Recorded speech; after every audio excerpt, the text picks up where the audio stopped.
Bonjour et bienvenue sur cette vidéo avec Claire, votre conseillère en allaitement et en parentalité. Les fêtes arrivent, vous allaitez votre bébé et vous vous questionnez sur ce que vous allez pouvoir manger et ce que vous allez devoir éviter. Alors, j'ai une bonne nouvelle, l'allaitement, ce n'est pas la grossesse.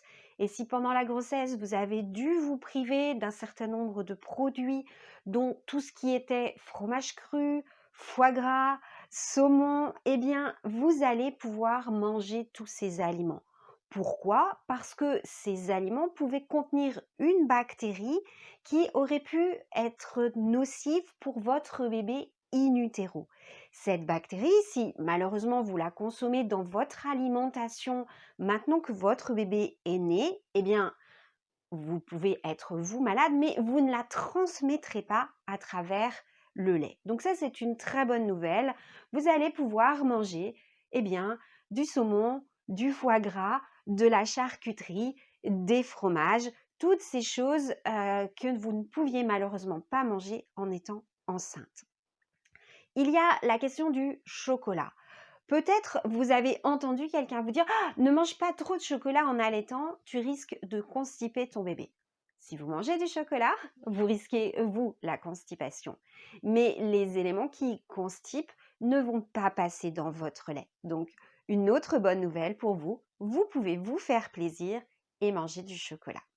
Reste la question de l'alcool et là, eh bien, je suis navrée, la réponse n'est pas la même puisque, comme pour le fœtus, l'alcool qui est dans votre sang va passer dans votre lait et donc votre bébé va, s'il tète alors que vous avez bu de l'alcool, consommer lui aussi un petit peu d'alcool. En moindre quantité, mais c'est quand même une petite quantité d'alcool. À vous de voir et de jauger ce que vous allez faire et quelle quantité vous allez boire, voire même pas du tout pour ne pas prendre de risque d'exposer votre bébé à cette molécule qui est la molécule alcool et qui n'est bonne ni pour son développement, ni pour le développement de son cerveau et pour laquelle on se demande si un contact très jeune n'entraîne pas plus tard une appétence répétée. Voilà ce que j'avais envie de vous transmettre au niveau des différentes choses que vous allez pouvoir manger à l'occasion de ces fêtes. J'espère que cette vidéo vous a été utile. Cliquez sur j'aime. Vous avez une question, un commentaire, allez-y, je vous répondrai personnellement et avec beaucoup de plaisir.